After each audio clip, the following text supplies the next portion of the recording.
Welcome to Cyborg 86. I finally got the Brushless Jiabaile 3601 conversion done. And check it out. Looking pretty cool. I'm really happy with it. I'm back up at J. Cook State Park in Minnesota again. This is a great place to crawl, right along the river. You hear a bunch of rumbling noise. That's just the river rolling by. I found this great rock to test it out on. On this little scale, it's like just a big rock face you'd find in Utah. Well, here it is, Minnesota. This brushless slow crawl and precision really makes a big difference. The stock version is really good too, so I'm not complaining about that, but there's no beating brushless.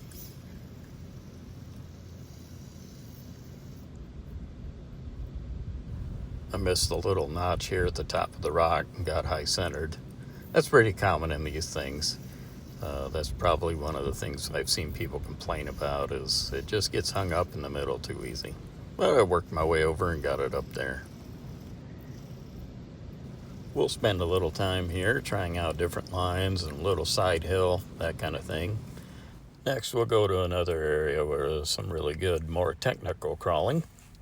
And then at the end what we'll do is I'll break it down a little bit, go over what I did to modify this rig, and show you what I ended up with. This is all actual speed, no slow-mo or camera tricks, just brushless tricks. If you're wanting to see fast crawling or fast-moving truck, this isn't the video for you. Probably not even the channel for you. I like to drive these things nice and slow. Here, there's nothing special about this line, other than it just looks cool crawling this way. Check out this shot here.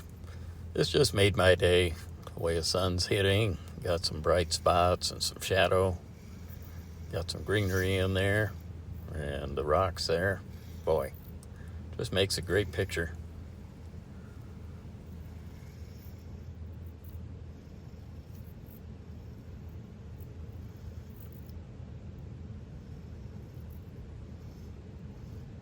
I have 9 rigs with me on this trip.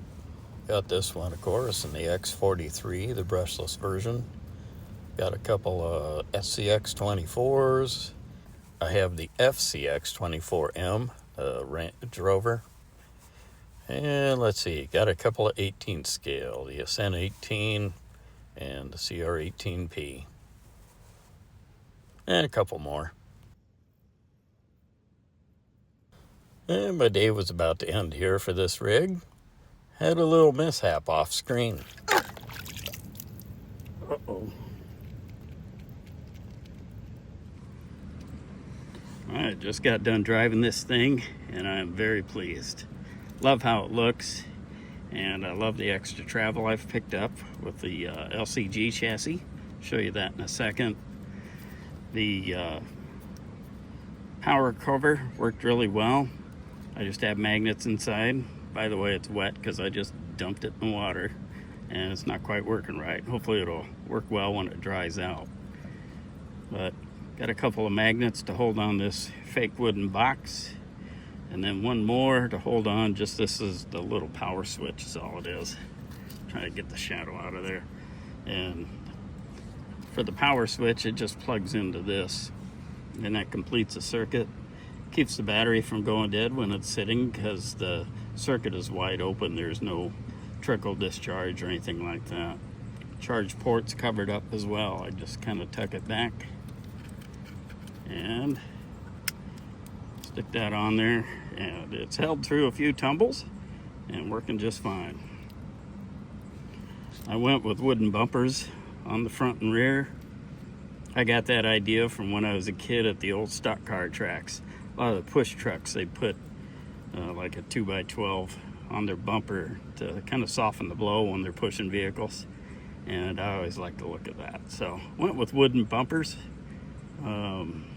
Definitely unusual, but I like it. I ended up mounting the receiver up inside the cab to the roof. You know, it gets pretty crowded in there with all the electronics, so that's what I did. Not sure if I'm happy with that, but it's kind of hard to get just the right length of wire so you can fit it all in there without wires going everywhere. And I decided to just do it that way. I don't see any reason to change. I shouldn't have to take the body off much. But because of that, I'm kind of limited in how far I can take the body off without pulling the receiver loose. But here you can see I got the LCG chassis that I designed. I got one more position I can go back. And what's nice about the Jiabaile versus the X43, I don't know if I can show that, but there's plenty of room to not hit the shock. On the X43, the shock pretty much has to stand straight up. If you tilt it back at all, and then your wheel's hitting it. I incorporated in a body mount right into the chassis. This extends up higher. This is kind of like how I did on the midget chassis. It extends up, and then whatever body you put on there, you just cut the body mount shorter to fit the vehicle you got. So if you had a van or something, it could mount higher, and you just basically cut to fit. Then there's a cross piece here. I made it a little wider just to spread the chassis out a little bit, and that just makes sure I got plenty of servo clearance. And the shocks go straight up and down, so that was okay to do that. Did I mention I'm really happy with this? To mount it, I've got a piece here that's a cross piece I just glued on, but it slides. Let's see if I can get it here. Slides over the chassis, and then you press the front down, and it's a magnet mount up front. That held up pretty well, but I had one of the magnets, the glue came loose. And once you do take it apart, you really got to tuck the wires or it doesn't get a good fit. So right now it's not a good fit. So I'm not going to tuck the wires because, like I said, I dumped it and I want it to dry out. Brushless motor did great. Really happy with that. But since I dumped it, the motor's running a little funny. So I want to get it good and dry, and then I think it'll be fine. And if not, I'll figure it out if it's a ESC or the motor. I'm guessing more likely a motor. By the way, here's one point. If you do buy these brushless motors, this is the 1-to-100, and I just got it on AliExpress. If you do a search for, let's see, Orlando Hunter brushless, you can find these brushless motors. And this is a 100-to-1 ratio. I got the long shaft, and then when I was building it, the shaft sticks out beyond the transmission. I just took it apart, cut the shaft to length, and that made room for the ESC up front there. But one thing about these brushless motors is this wire right here is pretty fragile. So I stuck a little servo tape there to kind of hold it, because right there where it connects to the motor, it can come loose, and that's a bummer. I got one like that sitting at home that I'll try to fix one of these days, but it's so small. Now on the chassis, I could redesign a little bit more, make the back end curve so I'd have a little more compression back here, just like up front. But I kind of like the back a little stiffer and straight up, so I didn't do that, but I could.